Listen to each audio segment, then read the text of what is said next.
ঘরে বাইরে একাধিক সমস্যায় জেরবার বাংলাদেশ। এই আবহে ট্রাম্পের শপথ গ্রহণের পরেই বাংলাদেশ ছেড়েছেন মোহাম্মদ ইউনূস। বাংলাদেশের অন্তর্বর্তী সরকারের প্রধান উপদেষ্টার দেশ ছাড়ার খবর আগেই জানিয়েছিল সিএন। এবার সিএনের খবরে শিলমোহর দিয়ে দেশে না ফেরার বার্তা ইউনূসের। সুইজারল্যান্ডের ডাভোসে তিনি জানিয়েছেন, আমি যদি দেশে ফিরতে না পারি তাহলে আমাকে ক্ষমা করবেন। If I don't come back, please forgive me. My friends are there. They are brave friends. I'm a brave person too. Yunus বুঝতে পারছিলেন যে তার সময় প্রায় সমাগত, প্রায় ঘনিয়ে এসছে, যে কারণে মোহাম্মদ ইউনূস এটা বোঝার পরই ধীরে ধীরে তিনি এখান থেকে সরে পড়ার চেষ্টা করছিলেন এবং তার মেয়ে, ছোট মেয়ে, তাকে ডিনা আফরোজ ইউনূস, তাকে তিনি সরিয়ে দেন 13ই জানুয়ারি।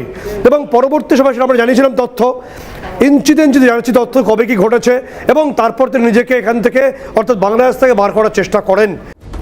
ট্রাম্পের তোপের মুখে তাকে পড়তে হতে পারে, এই আশঙ্কাতেই ইউনূস দেশ ছেড়েছেন বলে মনে করা হচ্ছে।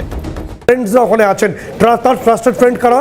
তার ট্রাস্টেড ফ্রেন্ডস হচ্ছে এই হিজবুত তাহরির মাহফুজ আলম থেকে শুরু করে সেই জঙ্গিগুলো যাদের সেখানকার যে পুলিশের মহাপরিদর্শক তিনি বলছেন জেল থেকে আমরা জঙ্গি ছেড়েছি। এটা বাংলাদেশের পুলিশের মহানির্দেশক বলছেন জেল থেকে জঙ্গি ছাড়া হয়েছে ইউনূসের নির্দেশে, এবং সেটা করা হয়েছিল একটি নির্দিষ্ট কারণে। তার কারণ বাইডেন প্রশাসন চাইছিল এরকম কিছু একটা ভারতকে অন্যভাবে উত্তক্ত করার জন্য। যে মুহূর্তে ট্রাম্প চলে আসলেন ক্ষমতায়, সেই মুহূর্তে ইউনূস বুঝে গেলেন যে তার ডিপ স্টেট এবার ফল করবে।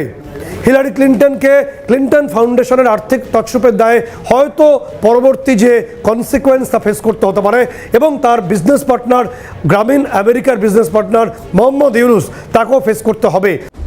অন্যদিকে রাষ্ট্রপতি পদে শপথ নেবার পরেই প্রোটাস নামে একটি নির্বাহী আদেশ জারি করেছেন ডোনাল্ড ট্রাম্প। তাতে বলা হয়েছে, যেসব দেশে জঙ্গিদের মদদ দেওয়া হয় সেখানকার কোনো নাগরিক যদি আমেরিকায় আসতে চান তাহলে মার্কিন যুক্তরাষ্ট্রে তাদের প্রবেশে অনুমতি দেওয়া হবে না।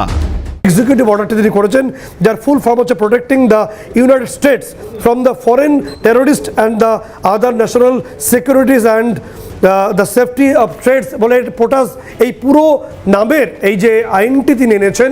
এবং এই আইনটির বলে পরিষ্কার বলা হচ্ছে যে নির্দিষ্টভাবে আমেরিকায় যদি এমন কোনো দেশের নাগরিক প্রবেশ করতে চান যে দেশে জঙ্গিবাদ রয়েছে, জঙ্গিবাদকে প্রশ্রয় দেওয়া হয় বা সন্ত্রাসবাদকে পালন করা হয়, তাহলে তাদের প্রবেশ আর আমেরিকা সেটাকে অ্যাকসেপ্ট করবে না এবং তাদেরকে এই আদেশের বলে মার্কিন যুক্তরাষ্ট্র থেকে বাংলাদেশিদের বিতাড়িত করা হবে বলে মনে করা হচ্ছে।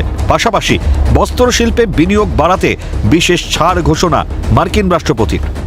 My message to every business in the world is very simple. Come make your product in America and we will give you among the lowest taxes of any nation on earth. We're bringing them down very substantially, even from the original Trump tax cuts. But if you don't make your product in America, which is your prerogative, then very simply you will have to pay a tariff, differing amounts, but a tariff which will direct hundreds of billions of dollars and even trillions of dollars into our treasury. উদ্ভূত পরিস্থিতিতে দ্রুত নির্বাচনের পক্ষে সওয়াল করছে BNP সহ একাধিক রাজনৈতিক দল। অনেক বেড়েছে, কিন্তু দুর্ভাগ্যজনক হলে সত্য যে এখন পর্যন্ত সমাজের যে অবস্থা দাঁড়িয়েছে সেই অবস্থায় কিন্তু আমরা সেই ধরনের একটা ব্যবস্থা দেখে এখনো নিশ্চিত হতে পারছি না যে আমরা দেশীয় প্রত্যাশাগুলো পূরণ হবে।